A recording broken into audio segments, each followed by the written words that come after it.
Juana de Castilla, loca por amor o víctima de una conspiración. Descubre la fascinante historia de la princesa que lo arriesgó todo por su gran amor. Suscríbete y activa la campana para no perderte nada. Imagina a Juana, una princesa de la poderosa casa de Trastámara, rodeada de lujo y protocolo en la corte española. Desde pequeña, su vida estuvo marcada por la política, los tratados y las intrigas propias de la realeza. Su educación fue rigurosa, aprendió a leer, escribir, hablar varios idiomas y a desenvolverse con elegancia en la sociedad cortesana. A pesar de su posición privilegiada, su infancia no estuvo exenta de ciertas sombras. La muerte de su madre, Isabel de Portugal, a temprana edad, dejó una huella imborrable en su vida. Heredera al trono de Castilla y Aragón, Juana fue una pieza clave en los juegos de poder de la época. Su futuro estaba escrito, un matrimonio estratégico que aseguraría la estabilidad política de los reinos. Desde joven, fue consciente de su rol en el tablero político, observando con astucia las negociaciones y alianzas que se tejían a su alrededor. Sin embargo, a pesar de la presión, su vida hasta el momento se caracterizó por su dedicación al estudio y a las artes. Pero detrás de la princesa educada y políticamente hábil, se escondía una joven con sus propios sueños y anhelos. A pesar del peso de la corona, Juana disfrutaba de momentos de quietud, dedicados a la lectura, a la música y a los pocos amigos que la corte le permitía conservar. En esos momentos de intimidad, lejos de la pompa real, se vislumbraba una personalidad más compleja y sensible, que el destino pondría a prueba con una fuerza devastadora. Tu infancia en la corte aragonesa fue un torbellino de lujo y protocolo. Imagina, ricamente vestida con sedas y brocados, aprendías las artes propias de una princesa. Maestras te enseñaban a leer, escribir y a hablar varios idiomas, incluyendo el latín, imprescindible para la diplomacia de la época. Además de las letras, la música y la danza eran parte fundamental de tu educación, moldeando tu gracia y refinamiento. No solo se trataba de conocimientos académicos. Te instruían en etiqueta cortesana, en las complejidades del protocolo real y en el arte de la conversación. Aprendiste a comportarte con dignidad y a mantener una presencia imponente, habilidades cruciales para una futura reina. Se te enseñaba a tejer, bordar y a manejar las labores propias de las mujeres de alta alcurnia, reflejando el rol que se esperaba de ti.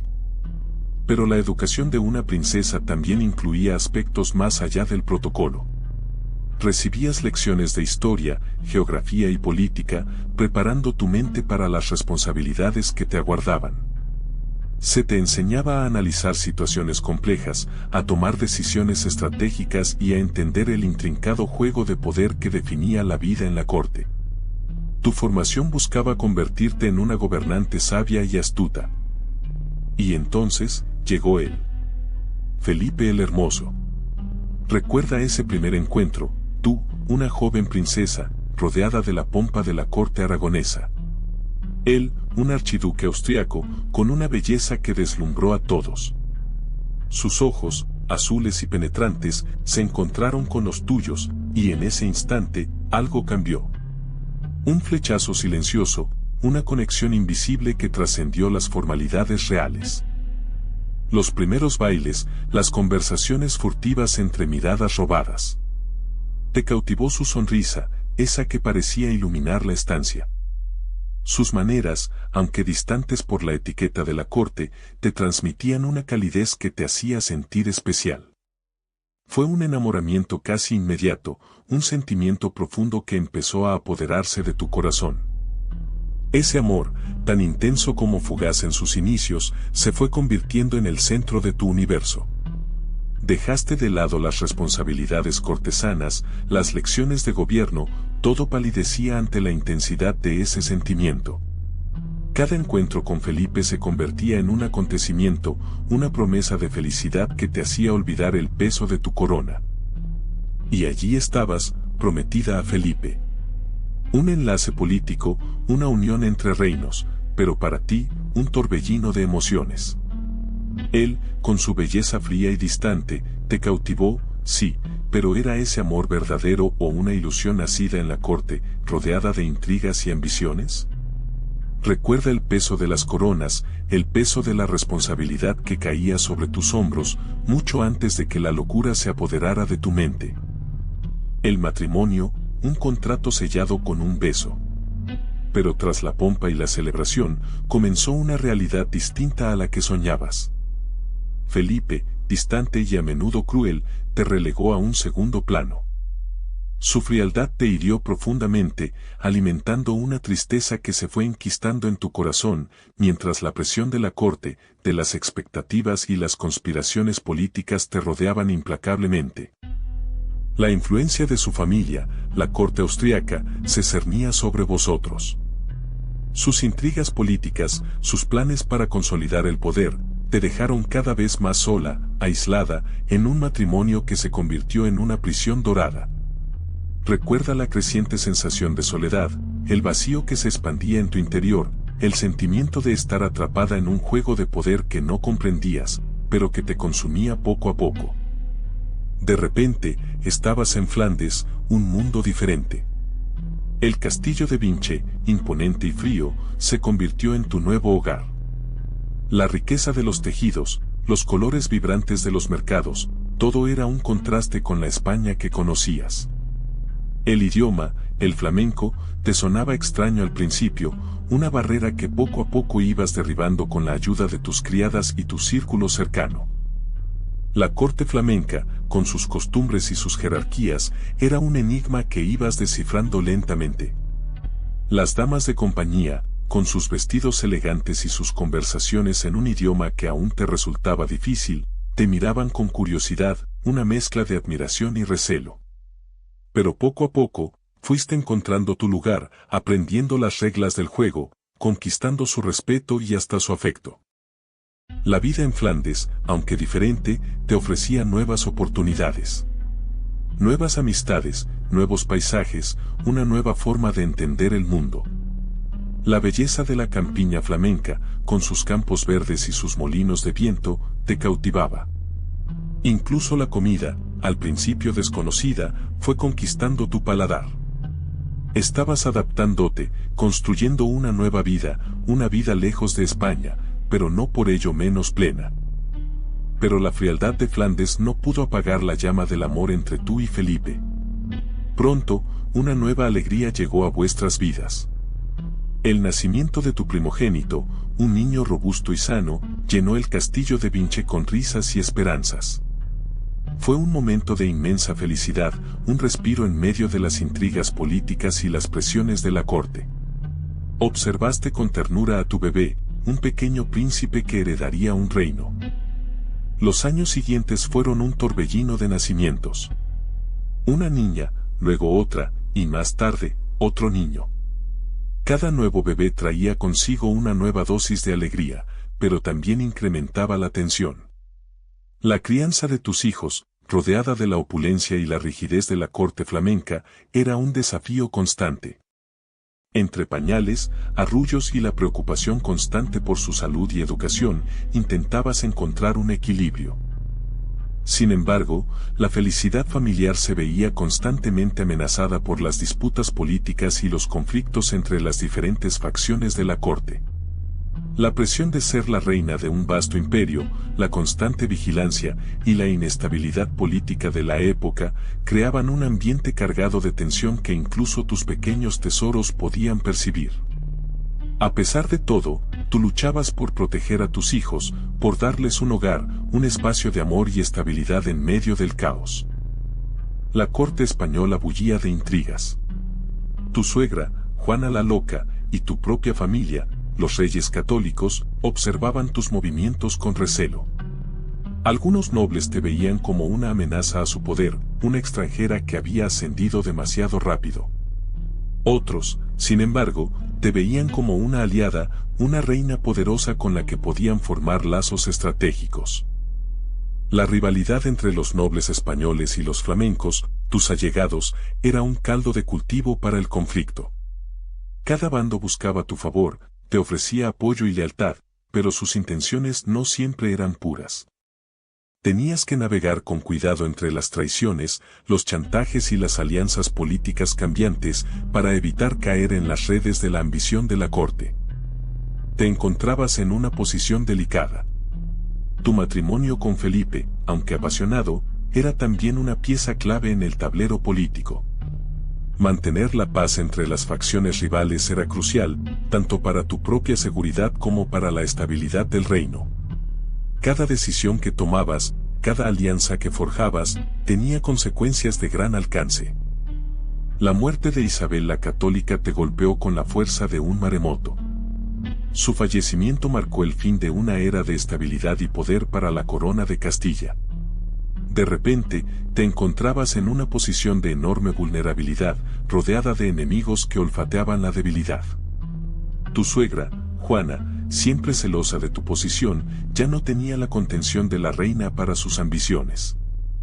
Fernando, tu suegro, se convirtió en tu único aliado, pero sus ambiciones políticas y su férreo control sobre los asuntos de Estado te mantenían bajo una constante vigilancia.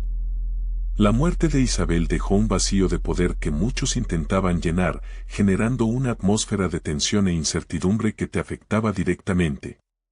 Tus movimientos eran observados con lupa. La herencia de Isabel, tan vasta y poderosa, se convirtió en un objeto de deseo para muchos nobles ambiciosos. Las disputas por el control del reino se intensificaron, y tú, como heredera y esposa del futuro rey, te convertiste en una pieza clave en este juego de poder. El futuro de tu matrimonio, y por extensión, el destino del reino, pendía de un hilo. De repente, te encontrabas en una lucha por el poder. La muerte de Isabel había dejado un vacío enorme, y aunque Fernando, tu tío, era el rey consorte, su posición no estaba tan consolidada como parecía. Él, con su pragmatismo y su afán por el control, se movió rápidamente para asegurar su posición como regente de Castilla, mientras tú, heredera legítima, estabas aún en la tierna edad de 17 años.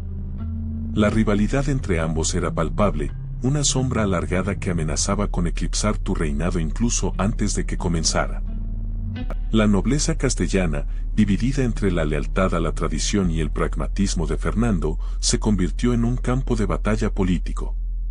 Algunos nobles apoyaban tu ascenso inmediato al trono, viendo en ti la continuidad de la línea sucesoria legítima. Otros, sin embargo, veían en Fernando la figura más fuerte y capaz de mantener la estabilidad del reino, especialmente tras la pérdida de Isabel. Esta fragmentación de la nobleza generó intrigas palaciegas y una tensión constante en la corte. Fernando, hábil político, se encargó de consolidar su poder. Aprovechó la inexperiencia juvenil y la fragilidad emocional que se te atribuía para ejercer un control casi absoluto sobre el gobierno de Castilla, actuando como regente. Mientras tanto, las maniobras políticas se sucedían sin cesar, con nobles tejiendo alianzas y tramando conspiraciones para favorecer sus intereses, complicando aún más la delicada situación. Pero la muerte de tu madre no solo dejó un vacío, también te colocó en el centro de una compleja disputa sucesoria. De repente, eras la heredera legítima al trono de Castilla, una posición que te llenaba de una mezcla de orgullo y terror. Fernando, tu tío, aunque rey consorte durante el reinado de tu madre, no estaba dispuesto a ceder el poder tan fácilmente. Sus ambiciones eran claras: controlar Castilla y asegurar su propia influencia. Tu ascenso al trono fue breve, fugaz como un relámpago. El poder, tan deseado, se convirtió en una carga insoportable casi de inmediato. Las intrigas palaciegas, las disputas por el control de los territorios y la constante presión de Fernando te sofocaban. No eras una reina experimentada, y la inexperiencia se convirtió en tu peor enemiga en medio de tan compleja situación. La oposición a tu reinado se manifestó rápidamente. Fernando, con su experiencia política y su hábil manejo de las alianzas, te fue restando poder gradualmente. Las cortes estaban divididas, los nobles dudaban, y la misma nobleza que te había aclamado reina ahora se mostraba reticente a obedecerte. El reinado que parecía prometedor se convirtió en una lucha constante por mantener el control, una batalla que estabas perdiendo antes incluso de empezarla en serio. Pero tu reinado no fue un camino de rosas. Tu esposo, Felipe el Hermoso, un hombre de apariencia imponente pero con una personalidad compleja y, según algunos, enfermiza, comenzó a mostrar signos de un declive preocupante. Su salud se deterioró rápidamente y las intrigas de la corte empezaron a crecer, alimentando rumores sobre su capacidad para gobernar. ¿Era una enfermedad física la que debilitaba su mente y cuerpo, o se trataba de una conspiración para desestabilizar tu reinado? La incertidumbre se apoderó de la corte. Algunos nobles veían en la fragilidad de Felipe una oportunidad para ascender en el poder, mientras que otros permanecían leales a ti y a tu esposo. Las tensiones aumentaron, generando un clima de desconfianza y conspiraciones. La enfermedad de Felipe, sea cual fuese su origen, se convirtió en un arma política, utilizada por aquellos que buscaban beneficiarse de su debilitamiento. Mientras la salud de Felipe empeoraba, tu posición se volvía cada vez más precaria. Tenías que navegar entre las intrigas palaciegas, mantener el control del reino y lidiar con la incertidumbre sobre el futuro de tu matrimonio y tu propia estabilidad política. La sombra de la locura de Felipe, o la simulación de ella, se cernía sobre Castilla, proyectando una larga y oscura sombra sobre tu reinado. Pero la vida te tenía reservada una tragedia aún mayor. Felipe, tu amado esposo, murió inesperadamente a los 28 años. Imagina el golpe, la devastación que te inundó. Un hombre con el que habías compartido sueños, un hombre que, a pesar de sus defectos, era el centro de tu universo, se había ido para siempre. Su muerte repentina te sumió en una profunda tristeza, un vacío inmenso que empezaba a corroer tu alma. La noticia te destrozó. Recuerdas la fría sensación de la pérdida, la incapacidad de asimilar que ya no estaba a tu lado. El mundo se volvió oscuro y silencioso, un reflejo del abismo que se abría en tu corazón. Tu alegría se convirtió en un eco lejano, sustituida por un dolor tan profundo que amenazaba con consumirte por completo. El brillo en tus ojos se apagó, dejando paso a una tristeza profunda y desoladora. Algunos dicen que fue a partir de ahí que empezó tu sufrimiento. No solo el dolor por la pérdida de tu esposo, sino el inicio de un largo camino de desolación, un descenso a un abismo de tristeza del que parecía no haber retorno. La muerte de Felipe fue el detonante de un cambio profundo en tu vida, la pérdida de un pilar fundamental que te sostenía, el inicio de una etapa marcada por la angustia y la desesperación. El dolor te consumió, pero la corte, en su fría pragmática, decidió que la mejor opción era alejarte de la vida pública. Te llevaron a Tordesillas, un castillo que se convertiría en tu prisión dorada. Imagina el largo viaje, el silencio pesado de las carretas, el eco de tu propia pena resonando en cada golpe de rueda sobre el camino empedrado. ¿Prisionera o protegida? La línea era difusa, la decisión política, cruelmente ambigua. Las paredes de Tordesillas se cerraron a tu alrededor, altas y imponentes, como una sentencia de por vida. Tu mundo se redujo a las estancias del castillo, a las caras preocupadas o indiferentes de las damas de compañía, a la monotonía de los días que se sucedían idénticos, marcados solo por la lenta agonía de tu alma. La decisión de tu confinamiento, una medida de protección para tu salud mental o una estrategia política para alejarte del poder. El inicio de tu confinamiento fue un lento y silencioso descenso a la reclusión. Te alejaron de la política, de las intrigas de la corte, de la vida que conocías. Pero, ¿fue realmente un encierro? ¿O, por el contrario, una forma de protegerte de las presiones, del dolor que amenazaba con consumirte por completo? La respuesta, tal vez, se encuentre en la ambigüedad misma de tu cautiverio. Tordesillas. Sus muros te rodearon, un abrazo frío de piedra. Las ventanas, estrechas rendijas al mundo exterior, ofrecían solo destellos fugaces de una vida que ya no era tuya. El castillo, imponente y silencioso, se convirtió en tu universo, un laberinto de corredores vacíos y habitaciones austeras que reflejaban la soledad que te consumía. Los días se fundían unos con otros, una sucesión monótona de horas lentas que se arrastraban sin propósito. Tus únicas compañías eran las criadas, figuras distantes que cumplían sus deberes con una fría eficiencia. No había risas, ni conversaciones animadas, solo el susurro de los vestidos y el eco de tus pasos en los pasillos desolados. La ausencia de Felipe, la pérdida de tu amado, se hacía palpable en cada rincón del castillo, un fantasma silencioso que te acompañaba en tu encierro. El jardín, un pequeño espacio verde rodeado de muros altos, era tu único respiro. Allí, entre las flores silvestres y los árboles frutales, podías sentir, aunque fugazmente, una conexión con el mundo exterior. Pero incluso la belleza de la naturaleza se veía ensombrecida por la opresiva presencia del castillo, una constante recordatorio de tu cautiverio. Los días se convertían en semanas, las semanas en meses, y los meses en años. El tiempo parecía detenerse en Tordesillas, un espacio estático donde la única constante era tu soledad, un vacío que se extendía más allá de las frías piedras del castillo, llegando hasta lo más profundo de tu alma.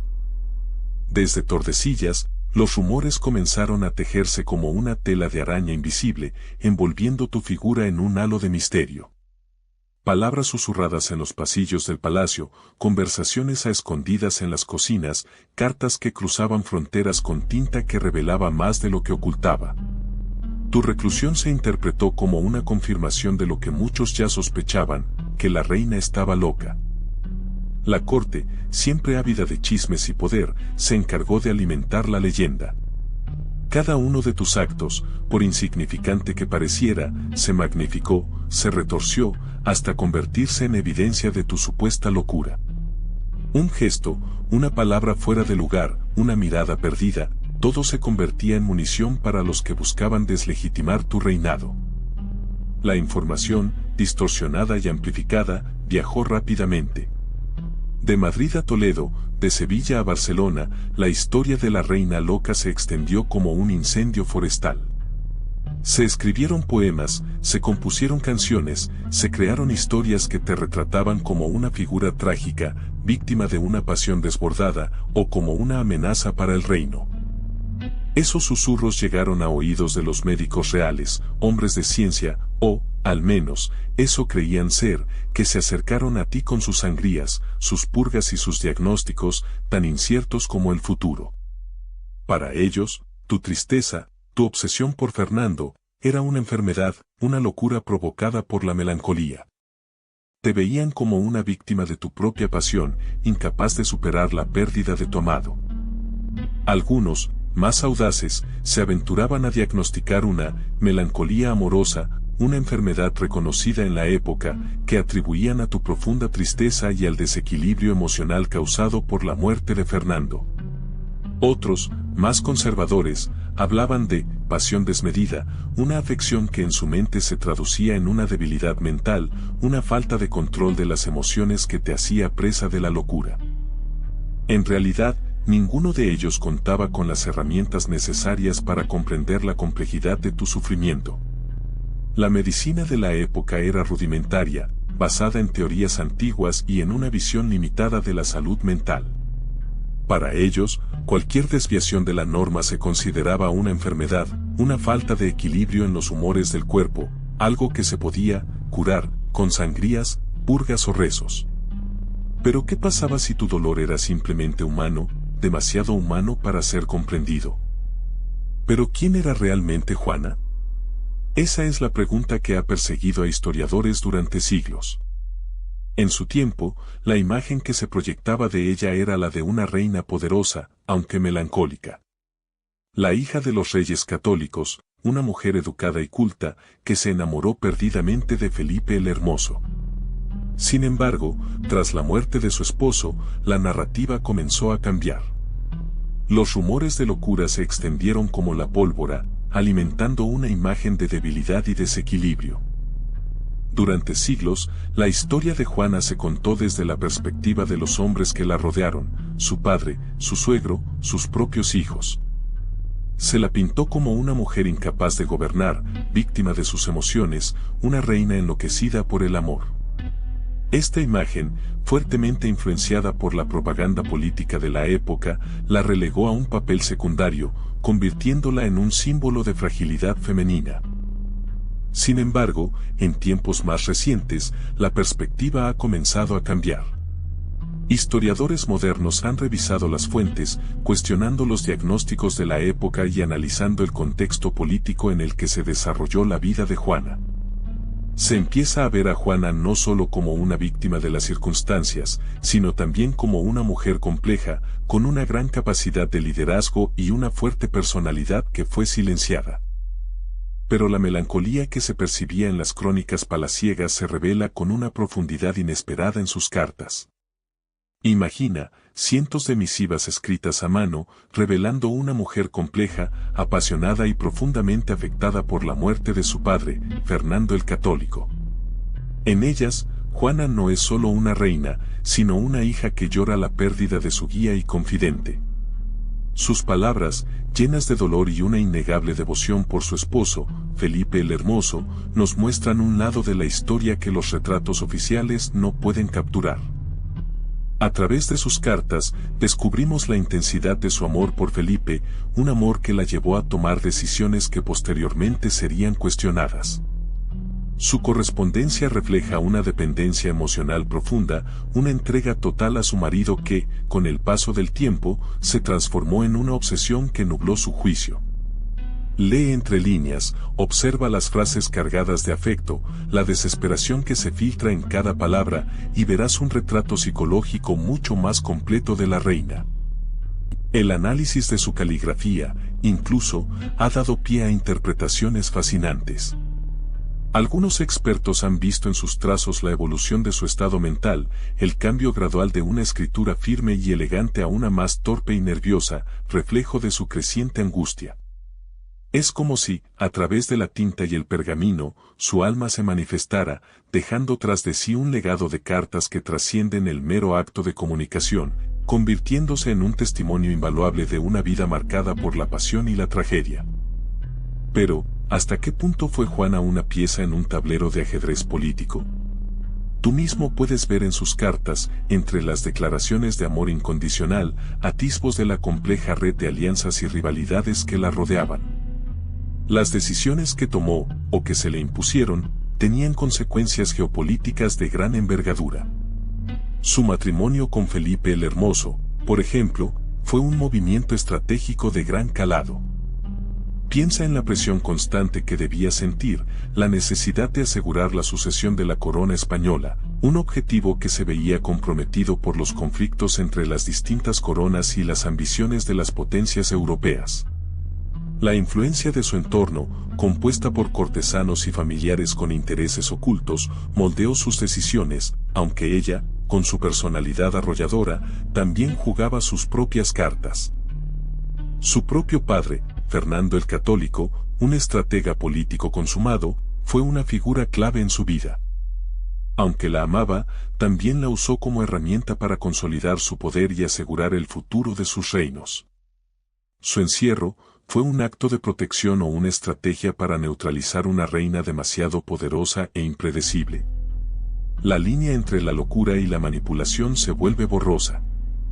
Pero la locura de Juana no solo la afectó a ella. Sus hijos, herederos al trono de Castilla y Aragón, se vieron envueltos en una compleja lucha por el poder. Carlos, el mayor, heredó la ambición de su abuelo, Maximiliano I, y la astucia política de Fernando. Desde joven, fue preparado para gobernar, pero la inestabilidad de su madre proyectaba una larga sombra sobre su futuro.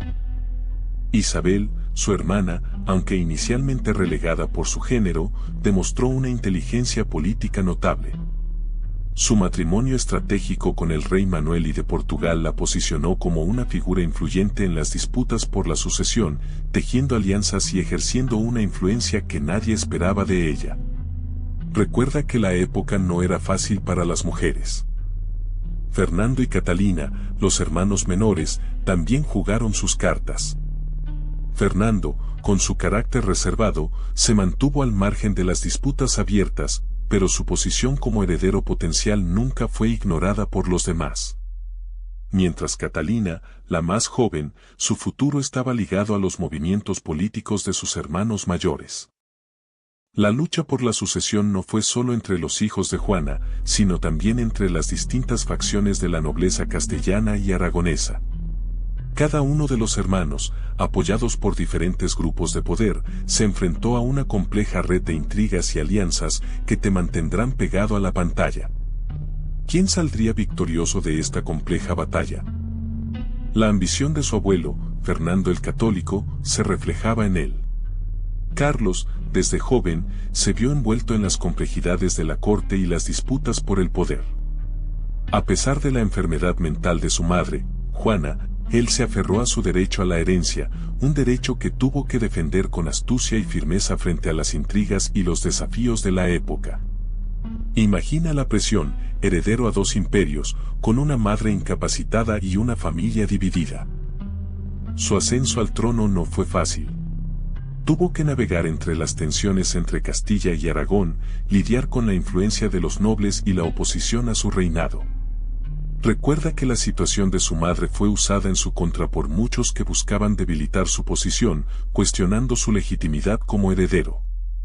Pero él supo manejar estas dificultades, demostrando una inteligencia política que le permitiría consolidar su poder. A pesar de la sombra de la locura de su madre, Carlos I forjó un imperio vasto y poderoso. Su reinado se caracterizó por la expansión territorial, las ambiciones políticas y la consolidación del poder de la monarquía hispánica. Fue un hombre de su tiempo, con todas sus virtudes y defectos, pero sin duda una figura clave en la historia de Europa. Piensa en el alcance de sus conquistas y su legado duradero. Pero la historia de Juana no se entiende sin la figura de su abuelo, Fernando el Católico. Un hombre poderoso, astuto, que veía en su nieta una pieza clave en sus juegos de poder. Para él, la inestabilidad mental de Juana era un problema, una amenaza a su reinado y a la estabilidad de sus territorios. No era un amor paternal el que sentía, sino una fría estrategia política. Así, Fernando tomó las riendas del gobierno de Castilla, relegando a Juana a un segundo plano, primero con la excusa de su enfermedad, luego como una medida de control absoluto. Imagina la presión que debió sufrir Juana, privada de su libertad y de su poder legítimo. Su aislamiento fue cuidadosamente orquestado, una prisión dorada, pero una prisión al fin y al cabo. Para Fernando, mantener a Juana bajo su control era crucial. No solo para asegurar la estabilidad política de Castilla, sino también para manipular su herencia y el futuro de sus territorios. Su preocupación no era su bienestar, sino el mantenimiento del poder y la expansión de su influencia. La figura de Juana se convirtió en una herramienta más en su juego político. Pero la historia de Juana no se completa sin entender a Felipe el Hermoso, su marido. Un hombre de belleza deslumbrante, de ahí su apodo, que cautivó a Juana desde el primer momento. Tú te preguntarás, ¿fue solo su belleza? La respuesta es compleja, porque Felipe era un hombre enigmático, con una personalidad que oscilaba entre la fascinación y la repulsión. Era encantador, sí, pero también frío y calculador. Ambicioso, buscaba poder y consolidar su posición, y Juana, heredera de un reino poderoso, era la pieza clave en su tablero de juego. Su encanto era una herramienta, un arma para lograr sus objetivos, y quizás eso también atrajo a Juana, esa aura de misterio y poder. Algunos lo describen como un hombre superficial, interesado solo en su propio beneficio. Otros, en cambio, hablan de su inteligencia y de su capacidad para la estrategia política. La verdad, como suele ocurrir, se encuentra probablemente en un punto intermedio. Un hombre complejo, con luces y sombras, que marcó para siempre la vida de Juana. Te preguntarás, ¿qué sabemos realmente sobre la enfermedad mental en aquella época? En el siglo XV y principios del XVI, la comprensión de la salud mental era, en el mejor de los casos, rudimentaria. No existían diagnósticos precisos como los que tenemos hoy. Se creía que la locura era causada por desequilibrios humorales, influencias demoníacas o incluso un castigo divino. Imagina la falta de recursos y el estigma que rodeaba a quienes sufrían enfermedades mentales. El tratamiento, si es que se le puede llamar así, era brutal. Sangrías, purgantes, confinamiento en condiciones deplorables. A Juana, en sus momentos de mayor angustia, se le sometió a un régimen de aislamiento y restricciones físicas, muy lejos de cualquier tipo de atención médica moderna. Su sufrimiento se agravó por la falta de comprensión y el trato inhumano. Piensa en la soledad y el terror que debió sentir. Aislada, sin el apoyo adecuado, en un mundo que no comprendía su sufrimiento. Su historia es un reflejo de la crudeza de la época, un testimonio del desconocimiento y la falta de compasión hacia las enfermedades mentales. Un recordatorio de lo lejos que hemos llegado, pero también de lo mucho que aún nos queda por aprender. Piensa en el papel de la mujer en la realeza durante ese tiempo. No era fácil. Aunque algunas mujeres, como Isabel I de Castilla, lograron acumular un gran poder, la mayoría se encontraban limitadas por las convenciones sociales de la época. Su influencia política dependía en gran medida de su matrimonio o de la protección de un hombre poderoso. La expectativa social recaía en la maternidad, la gestión del hogar y el apoyo al rey, siendo su poder una extensión del poder de su esposo. En el caso de Juana, su posición como heredera al trono de Castilla y Aragón la situaba en una posición privilegiada, pero también la sometía a una intensa presión política. Su matrimonio con Felipe el Hermoso era una pieza clave en la configuración del poder en Europa, y su papel como reina estaba intrínsecamente ligado a las ambiciones de su marido y las familias reales involucradas. Recuerda que las mujeres de la realeza a menudo eran utilizadas como herramientas políticas, sus matrimonios arreglados para consolidar alianzas y asegurar la estabilidad de los reinos.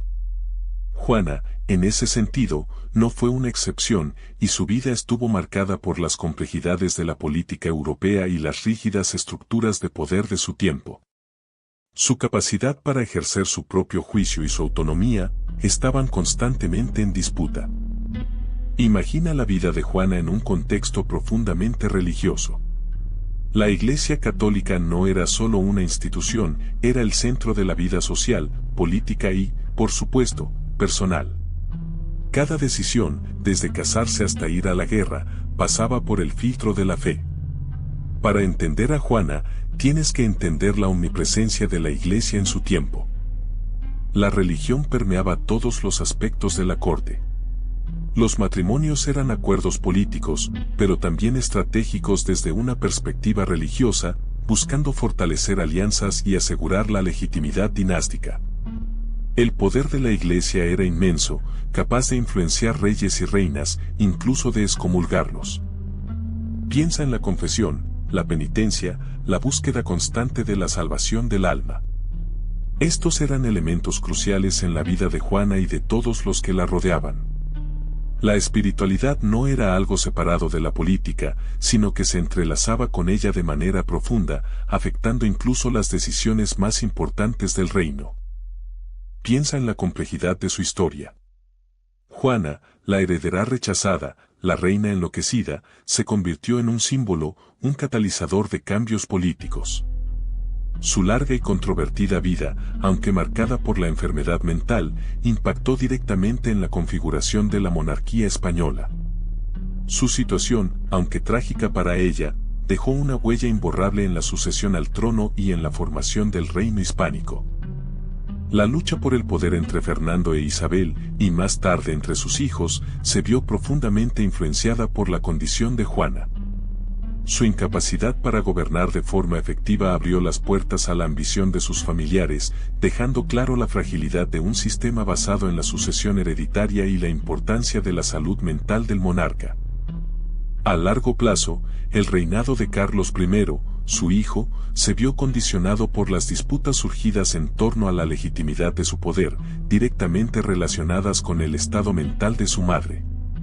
La imagen de Juana, la reina loca, pasó a formar parte del imaginario colectivo español y europeo, convirtiéndose en un arquetipo que influyó en la literatura, el arte y la percepción de la salud mental durante siglos. Pero ¿cómo la ha retratado la historia a través del arte? Imagina por un momento las pinturas, los grabados. ¿Una reina majestuosa, imponente? Quizás, al principio. Muchos retratos la muestran joven, con el porte real que le correspondía, vestida con los ricos atuendos de la época. Se la representa con una belleza clásica, la expresión seria, digna de una soberana. Pero a medida que avanza el tiempo, la imagen cambia. Las representaciones de Juana en su madurez reflejan la narrativa de su locura. Se la ve con la mirada perdida, el rostro demacrado, a veces incluso con una expresión de sufrimiento o desequilibrio mental. El vestuario, aunque todavía lujoso, puede ser más descuidado, indicando un cambio de estado. Observa cómo la misma persona, en diferentes etapas de su vida, se transforma en el lienzo o el papel, reflejando los cambios en la percepción social. Es fascinante cómo el arte, a lo largo del tiempo, ha ido adaptando la imagen de Juana a la narrativa dominante de su historia. Piensa en la evolución de esas imágenes, en cómo los artistas han interpretado su vida, su sufrimiento, su reinado. No es solo un retrato, es una representación de la compleja imagen que la sociedad ha construido de ella. Observa cómo, incluso en la misma época, las representaciones pueden variar según la intención del artista. Pero la imagen de Juana trascendió las pinceladas. ¿Te imaginas cómo la vieron los escritores de su tiempo y los que la siguieron? Se convirtió en musa, en un enigma que inspiró novelas, poemas y obras de teatro. Desde el drama de una reina destronada hasta la tragedia de una mujer traicionada por el amor, su historia se adaptó a las sensibilidades de cada época. Algunos la pintaron como una víctima, manipulada por sus consejeros, un peón en juegos de poder que la superaban. Otros, en cambio, la presentaron como una mujer con una fuerza interior desbordante, luchando contra un destino cruel. La literatura permitió que su imagen se multiplicara, se fragmentara, se reescribiera. Piensa en las diferentes interpretaciones que se han hecho de su locura. ¿Fue una enfermedad real, o una forma de resistencia, una máscara para protegerse de una realidad insoportable? La literatura ha explorado todas estas posibilidades, ofreciendo múltiples perspectivas de una misma historia. La interpretación de su vida, siempre subjetiva, ha sido moldeada por la pluma de cada escritor, enriqueciendo la complejidad de su legado. Pero, ¿fue Juana realmente una loca, como la pintó la historia? Muchos historiadores actuales creen que su comportamiento se atribuyó a una enfermedad mental para justificar la usurpación del poder por parte de su suegro, Fernando el Católico, y su hijo, Carlos. Imagina la presión que debió sentir una joven reina, enfrentándose a la corte española y a las intrigas palaciegas. Su intenso dolor por la muerte de su amado Felipe el Hermoso, unido a la manipulación política y el aislamiento al que la sometieron, pudieron haber contribuido a su comportamiento. Piensa en el estrés, la soledad y la falta de apoyo que sufrió. ¿Cómo habrías reaccionado tú en su lugar? El diagnóstico de locura era una herramienta poderosa en la época, utilizada para silenciar y deslegitimar a las mujeres que desafiaban el orden establecido. ¿Te imaginas cómo la historia habría sido diferente si Juana hubiera tenido el apoyo y la comprensión que necesitaba? Piensa en la presión que Juana sintió. Heredera de un imperio, su matrimonio con Felipe el Hermoso no fue solo una unión de amor, sino una estrategia política. Su amor por Felipe fue desmesurado, casi obsesivo, y él, consciente de su poder, lo usó para su propio beneficio. Felipe, astuto y ambicioso, se aprovechó de la profunda devoción de Juana, manipulándola para consolidar su poder en Castilla. Tras la muerte de Felipe, la fragilidad emocional de Juana, exacerbada por la pérdida, se hizo evidente. Algunos argumentan que la manipulación constante y la falta de autonomía en la toma de decisiones la habían debilitado profundamente. Su amor por Felipe, su fuente de seguridad y poder, se había desvanecido, llevándose consigo su estabilidad mental. La pérdida del amor y la consiguiente usurpación del poder por su padre y su hijo, Fernando y Carlos respectivamente, solo acrecentaron su sufrimiento. Su caso nos hace reflexionar sobre cómo la intersección del amor y el poder puede ser una mezcla explosiva, capaz de destruir a quien se deja llevar por la pasión sin límites ni autodeterminación. ¿Fue Juana víctima de una enfermedad o víctima de un sistema que la usó y luego la descartó? Pero, ¿qué pasó realmente con Juana? Durante siglos, su historia se ha contado desde una perspectiva que la reducía a una figura desequilibrada, una reina loca. Tú, sin embargo, mereces conocer la otra cara de la moneda. Se ha minimizado su inteligencia y capacidad política, eclipsada por la narrativa patriarcal de la época. Se la ha acusado de locura para justificar la usurpación del poder por parte de su padre y su hijo. Piensa en la complejidad de su situación: una mujer poderosa, heredera de dos importantes reinos, obligada a navegar por un mundo dominado por hombres. Su dolor por la muerte de Felipe, su marido, exacerbó su vulnerabilidad frente a la manipulación de su padre, Fernando el Católico, y más tarde, de su propio hijo, Carlos. ¿Fue realmente una reina loca, o una víctima de las circunstancias? La historia de Juana ha sido reescrita muchas veces, a menudo para servir los intereses de quienes le arrebataron el poder. Hoy, es crucial revisitar su legado con una mirada crítica y justa. Se necesita un análisis profundo que considere las presiones políticas, las normas sociales y el contexto histórico para entender su comportamiento. No podemos simplemente descartarla como loca. Tú te preguntas, ¿fue realmente Juana una reina loca o víctima de una conspiración política? La historia oficial, escrita por los hombres que la destronaron, la pintó como una mujer desquiciada, incapaz de gobernar. Pero, ¿y si esa narrativa ocultara una verdad mucho más compleja? Analicemos los hechos. ¿Quiénes se beneficiaron de su destitución? ¿Qué intereses ocultaban tras la imagen de una reina enloquecida? Fernando el Católico, su padre, siempre ambicionó el control total de Castilla. Su enfermedad, un tema que ha sido explotado para justificar su incapacidad de gobernar, podría haber sido magnificada o incluso provocada para facilitar su manipulación y posterior exclusión del poder. Recuerda que la medicina de la época era rudimentaria y un diagnóstico impreciso podía ser utilizado con fines políticos. Además, la muerte de su amado Felipe el Hermoso, un golpe devastador para Juana, fue utilizada para alimentar la narrativa de su locura. Su dolor y su reacción ante la pérdida de su esposo fueron interpretados como signos de inestabilidad mental, ocultando las maniobras políticas que buscaban desposeerla de su corona. Piensa en el impacto psicológico de su situación, la pérdida de su esposo y el posterior aislamiento. Pero, ¿qué dicen los expertos de hoy sobre su comportamiento? Desde una perspectiva moderna, la conducta de Juana podría interpretarse como consecuencia de un profundo dolor por la pérdida de su amado Felipe, agravado por el estrés político y la presión constante de la corte. Imagina el peso de ser reina, lidiar con traiciones y además, perder a quien más querías. No es descabellado pensar que, en esa época, sin acceso a la terapia que tenemos hoy, sus reacciones fueran malinterpretadas.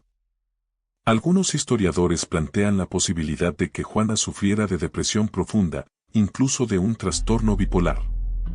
Piensa en las constantes variaciones en su estado de ánimo, descritas en las crónicas de la época. Esos cambios bruscos, esa inestabilidad emocional, podrían ser síntomas de una enfermedad mental no diagnosticada en su tiempo. La falta de comprensión y el estigma social contribuyeron a agravar su situación. La manipulación política también jugó un papel crucial. Fue despojada de su poder, aislada de sus allegados, y su dolor fue utilizado como herramienta para justificar la usurpación del trono. Imagínate, tú, en su lugar, traicionada, destronada y con tu dolor usado en tu contra. ¿Cómo habrías reaccionado? Amado Felipe el Hermoso había muerto, y Juana, recluida en el palacio de Tordesillas, se debatía entre la tristeza profunda y una realidad que se le escapaba. ¿Era realmente una prisionera, o una reina en un exilio dorado? Las paredes de Tordesillas guardan secretos, sus muros han sido testigos silenciosos de momentos de lucidez y de otros de profunda confusión. Tú te preguntarás, ¿qué pasó realmente tras esas gruesas piedras? Las cartas que escribía, las pocas que lograron sobrevivir al paso del tiempo, revelan una mujer con una inteligencia aguda, capaz de articular sus pensamientos con precisión. Pero, ¿fue manipulada? ¿Se tergiversaron sus palabras para justificar su reclusión?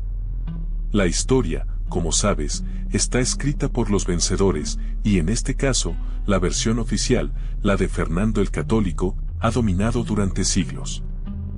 Los rumores, las leyendas que rodean a Tordesillas, hablan de conspiraciones palaciegas, de luchas por el poder y de una reina cuya locura fue quizás una herramienta política. ¿Fue Juana realmente loca, o víctima de una compleja trama urdida en las sombras de la corte española? La verdad, seguramente, se encuentra en algún punto intermedio, en una mezcla de enfermedad mental y circunstancias políticas. Imagina la España de finales del siglo XV y principios del XVI. Un mundo de contrastes, la opulencia de la corte y la pobreza de la mayoría, la poderosa Iglesia católica, omnipresente en la vida cotidiana, y el creciente poder de la monarquía, que empezaba a centralizar su autoridad. Para entender a Juana, tienes que entender este contexto de cambio y tensión social. Ella era hija de reyes poderosos, pero su vida se desenvolvió en un momento de transformación profunda en la sociedad española. La cultura renacentista empezaba a florecer, pero la mentalidad medieval aún impregnaba la vida de las personas. La religión era el centro de todo, y la superstición y la creencia en la magia jugaban un papel importante. Las mujeres, en general, tenían un rol social limitado, a pesar de las excepciones que existían en la nobleza. Juana, aunque princesa, se movía en un mundo con reglas estrictas para las mujeres, reglas que se intensificaron con su reclusión. Piensa en la vida cotidiana de la época, la agricultura era la base de la economía, y la mayoría de la población vivía en el campo. Las ciudades eran centros de comercio y de poder político, pero la vida era dura y peligrosa. La medicina era rudimentaria, las enfermedades eran comunes y la esperanza de vida era baja. Juana, a pesar de su privilegio, no estaba exenta de las realidades de su tiempo, y su salud mental se vería afectada por las tensiones de la época. Así que, ¿cuál fue el legado de Juana? Para muchos, la imagen de una reina enloquecida, prisionera de sus propias emociones y víctima de una conspiración política. Pero, ¿fue realmente así? Su historia nos deja preguntas más que respuestas, una compleja red de intrigas palaciegas, ambiciones dinásticas y, por supuesto, un amor apasionado que la marcó para siempre. Recuerda que su vida fue manipulada, su imagen moldeada por quienes buscaban el poder. Su reinado, aunque turbulento y corto en su ejercicio directo, dejó una huella indeleble en la historia de España. Fue una pieza clave en la unión definitiva de los reinos de Castilla y Aragón, sentando las bases para la potencia que se convertiría España en siglos posteriores. Piensa en ello, sin su matrimonio con Felipe el Hermoso, el panorama histórico hubiese sido radicalmente distinto. Más allá de las intrigas y el drama, Juana encarna la complejidad del ser humano, un personaje que desafió las convenciones de su época. Su historia nos recuerda que la locura, muchas veces, es un estigma que esconde sufrimiento y manipulación. Quizás, si analizamos su vida con la perspectiva actual, veríamos a una mujer víctima de su tiempo, de sus circunstancias y de las ambiciones de quienes la rodearon. ¿Te lo habías planteado así? Así que, ¿te preguntas si Juana fue realmente loca? Muchos historiadores debaten si su comportamiento se debió a una enfermedad mental o a las presiones políticas de la época. La verdad es que no hay una respuesta definitiva, y eso es lo emocionante de la historia, ¿verdad? Algunos apuntan a la depresión posparto, otros a una posible esquizofrenia. Lo que sí sabemos es que su vida fue compleja y llena de eventos traumáticos. ¿Y qué hay de su confinamiento? No fue una simple prisión, sino una serie de traslados a diferentes castillos. Esto se debió, en parte, a la inestabilidad política y a las luchas de poder entre los diferentes miembros de la corte. Su situación era utilizada como herramienta política según convenía. Mucha gente me pregunta sobre su relación con Felipe el Hermoso. Su matrimonio fue una compleja mezcla de amor, política y traición. Aunque inicialmente apasionado, la relación se deterioró, generando un gran impacto en la estabilidad emocional de Juana. La muerte de Felipe tuvo un efecto devastador en ella. Finalmente, ¿fue víctima o villana? Esa es la pregunta del millón, ¿no? La respuesta, como te he dicho, es compleja. Juana fue una mujer atrapada en una época turbulenta, víctima de las ambiciones de los que la rodeaban. Su historia nos sirve como un recordatorio de la fragilidad humana y del impacto de la política en las vidas individuales. Para entender mejor la historia de Juana, te he basado en una amplia gama de fuentes. He consultado crónicas contemporáneas, como las cartas intercambiadas entre la propia Juana y su familia, que nos ofrecen una visión íntima, aunque sesgada, de sus vivencias. También he revisado los registros oficiales de la corte española de la época, documentos que, aunque fríos, nos aportan datos objetivos sobre su vida y sus desplazamientos. Además de las fuentes primarias, he recurrido a estudios históricos modernos. Libros especializados en la época, biografías de Juana y análisis de la corte española del siglo XVI han sido fundamentales. Estos trabajos académicos ofrecen interpretaciones contrastadas de los eventos y ayudan a contextualizar el comportamiento de Juana dentro del marco sociopolítico de su tiempo. Es importante tener en cuenta que la historia se interpreta y que estas interpretaciones pueden variar. Para asegurar la precisión histórica, he consultado diferentes bases de datos académicas y archivos digitales. Esto me ha permitido acceder a información complementaria, como mapas de la época, genealogías detalladas de la familia real y representaciones artísticas de Juana y su entorno. Recuerda que cada fuente aporta una pieza al puzzle, y la clave está en analizarlas todas juntas. Espero que hayas disfrutado aprendiendo sobre Juana de Aragón.